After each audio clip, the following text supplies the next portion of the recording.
I can't believe you've been thinking about me this much. Thanks for forgiving me." With these words, my husband tightly grasped the hand of his affair partner right in front of me. As I watched the two of them basking in apparent joy, I secretly smirked. Enjoy your fleeting dream together. I can't wait to see their faces twist in shock. My name is Molly, 29 years old. I met Pat at a mixer, and we're now in our 4th year of marriage. Pat works in sales for a typical company, and when he returns home always varies. About 3 years ago, he started coming home in the early morning every Friday. I immediately suspected infidelity. He would always be gazing at his phone when at home, and sometimes a foolish grin would cross his face. He would hastily hide the screen when I walked behind him, and sometimes there was a scent of women's perfume. "What are you looking at? You seem happy," I once asked him, testing the waters. "Nah, the stocks I bought recently are doing well. I'll get a cake after work next time. What do you want?" Such lies can't last for long. What confirmed the affair was a woman's earring that came out of Pat's pocket. When I confronted him, he immediately confessed. "I will never do it again. It was just a momentary lapse of judgment. Please forgive me. Molly, you're the only one I love." At this point, 3 months had passed since I first began to suspect his infidelity. A momentary lapse for 3 months? I can't believe you even after hearing that. Let's get a divorce, I declared, but Pat clung to my leg. Night after night, he would go on about how much he regretted it, how much he thought about me, eventually shedding tears. Watching him, I sighed and decided to forgive him. "I won't let you off next time." I gave him a stern warning, and we set some ground rules. Firstly, he must contact me whenever he's going to be late due to work. After work, he must return home directly, and if he wants to stop by somewhere, he needs my permission. It may seem controlling, but it's to prevent the same mistake from happening again. I set these conditions to alleviate at least some of my anxiety. "If that's what it takes to be forgiven," Pat agreed without hesitation. I was hoping that with this, Pat would reform, and we could eventually become a loving couple again.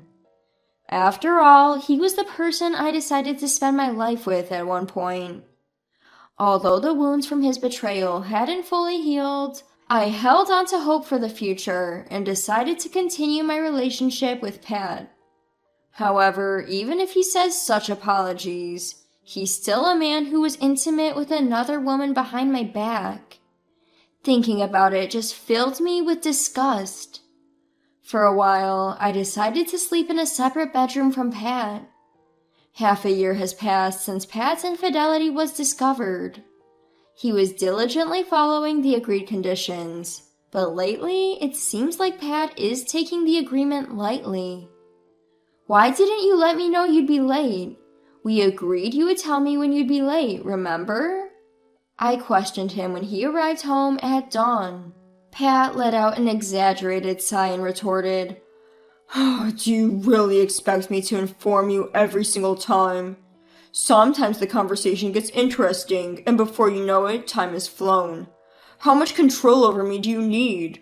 We're a couple. Shouldn't you trust me a bit more?" Honestly, who does he think he is, saying something like that?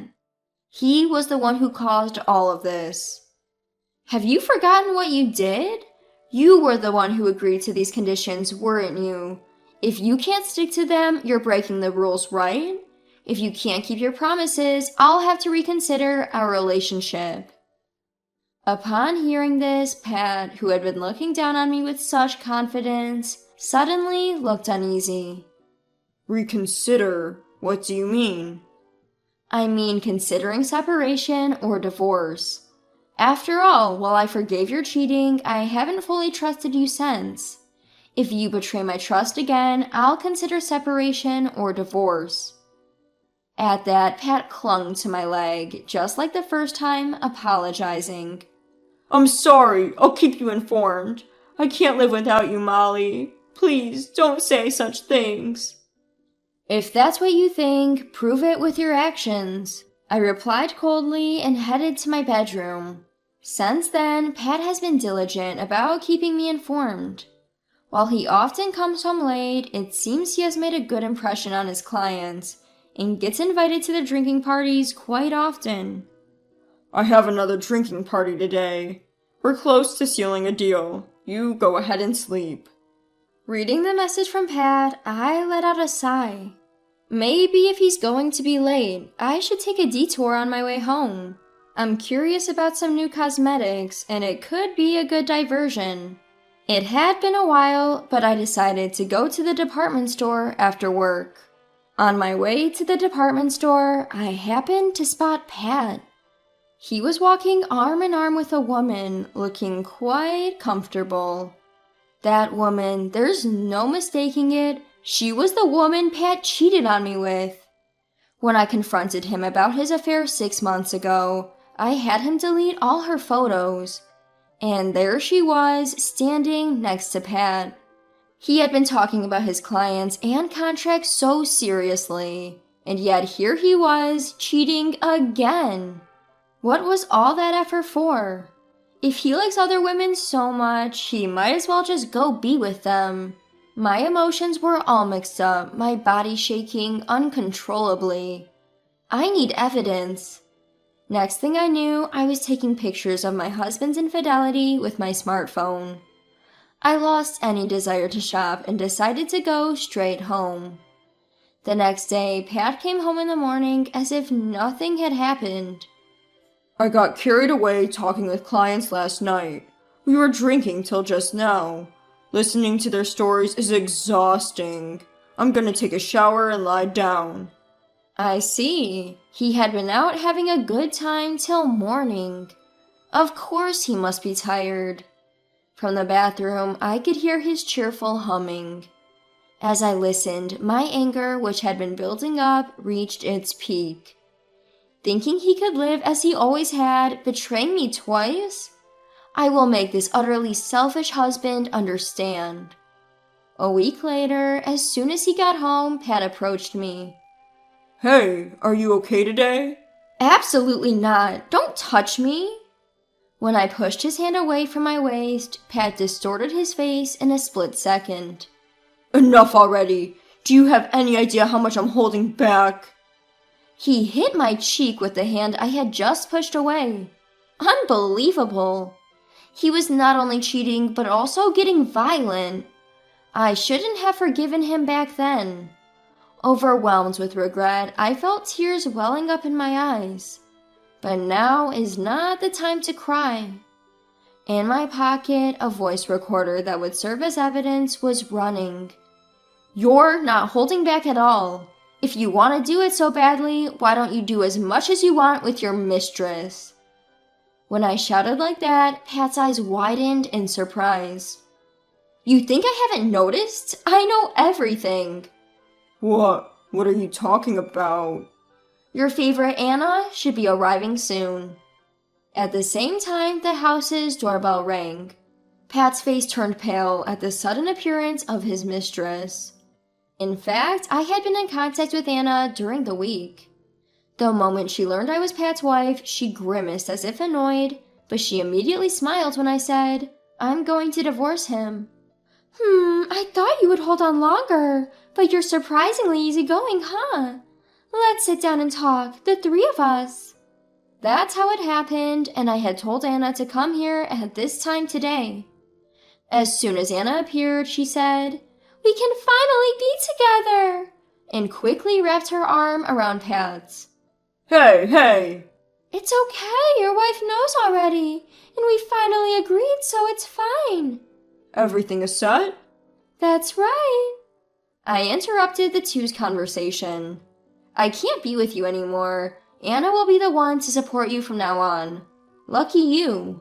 He had a complex look on his face and was alternating his glances between me and Anna as he said, But, are you sure? But you... It's not about what's good or not. This is the best way for everyone to be happy. Pat seemed to be hesitating for a while at my words, but he seemed to have made up his mind as he nodded strongly. So you were thinking about me all this time. Thank you, Molly. I'll live with Anna. Thank you for understanding. Whether he misunderstood something, he took Anna's hand and squeezed it strongly. The two of them were so engrossed in their own world, it was as if they had forgotten I was there. Looking at their happy faces, I felt contempt anew. But their smiles would distort soon. Thinking about it, I couldn't help but grin. It's a shame that I won't be able to see what happens to these two from now on. I should have planted a camera. Well, I do have a voice recorder to record their conversations. I handed Pat the divorce papers, made him sign and put a seal on it, and packed up my small items. The movers will come for the rest of the stuff tomorrow, so see ya. With that, I said goodbye to the house I had lived in for 4 years. It was such an anticlimactic ending. 2 weeks later, a call came in. It was Pat. The time had finally come. I picked up the phone with a grin. Hello? Hello, Molly. A person claiming to be your lawyer just came by. What's going on? You said you were forgiving me, right? I didn't hear anything about alimony. That's right. Right after divorcing Pat, I had visited a law firm. I took pictures of the affair I had been recording when I called Anna to the house, and of course, the moment Pat laid his hand on me was also recorded. There was plenty of evidence, so I was able to get a notarized statement immediately. Still, I felt uneasy with just a notarized statement, so I asked the lawyer to visit him directly. I already received a report from the lawyer, so I was eagerly waiting for a call from Pat. I can't afford to pay alimony. This is out of the blue. I could tell how flustered he was, even over the phone, but I calmly replied, I never said I would forgive you, did I? It's pretty obvious you'd be asked to pay alimony after having an affair, don't you think? Plus, you raised a hand to me. What? Wait a minute. Yes, I shouldn't have hit you in the heat of the moment, but things were settled between you and Anna, right? Isn't that why you called Anna to the house? Pat began to talk rapidly. I watched him, ridiculous as he was, and told him with a triumphant tone. I continued, How dare you cheat on me behind my back and still think you can walk away unscathed? Do you think things are settled between Anna and me? What gave you that impression? How about you stop conveniently interpreting things in your favor? Let's talk about this, Molly. I forgave you once for your infidelity, but there won't be a second time. I was certain that even he, in his foolishness, would understand the gravity of the situation now. But contrary to my expectations, Pat exploded. You've got to be kidding me. If I knew it would come to this, I would never have chosen Anna. You deceived me. How many times does this man need to disappoint me before he's satisfied? As I stood in disbelief, unable to respond, I heard Anna's voice coming from the other end of the phone. What do you mean by that? Didn't you want to be with me? You told me I can't be with you because my wife won't divorce me. You deceived me too. Apparently, things were getting heated on the other end of the line. It's a shame I couldn't witness it in person. I don't have the money to pay compensation. You should pay it. I don't have that kind of money either. Pay your own share. You're the reason we're in this mess. You should apologize. No, you should apologize. Their argument continued like this until Pat finally shouted at Anna. Just shut up. Right now, I'm talking to Molly. Then, lowering his voice, Pat made an unbelievable proposal. I'll break up with Anna. Let's start over, Molly. I realized it's you whom I truly love. I can't live without you, Molly. I made a mistake. Please forgive me. Let's start over. The nerve of him to say something so self-serving. I can't believe I wasted 6 months of my life showing leniency to such a fool. With all the volume I could muster, I yelled at Pat. Listen here, if your apology solved everything, we wouldn't need lawyers. Start over with you? The very thought makes me want to vomit. Whether you break up with her or not is irrelevant to me. I don't have the slightest intention of getting back together with you. And I absolutely will not cancel the compensation claim. Don't you dare contact me ever again. Wait, please. Molly. He kept calling out my name, but I simply hung up the phone. Several calls came in from him after that, but I ignored them all. Meanwhile, I found out the compensation of $35,000 and $15,000, a total of $50,000, had been deposited into my account. According to my lawyer, Pat and Anna got into serious trouble and even ended up involving the police. They both insisted that they were the victims and were only telling lies to protect themselves, leaving the police at a loss. In the end, they paid me the compensation, but it seems they're both trying to get the money back from each other, even going as far as filing lawsuits against one another. A man who cheats on his wife without a second thought, and a woman who willingly gets involved with a married man. A fitting end, indeed. As for me, I took this opportunity to quit my job and move to a quieter place in the Vermont countryside, which I had been eyeing for a while.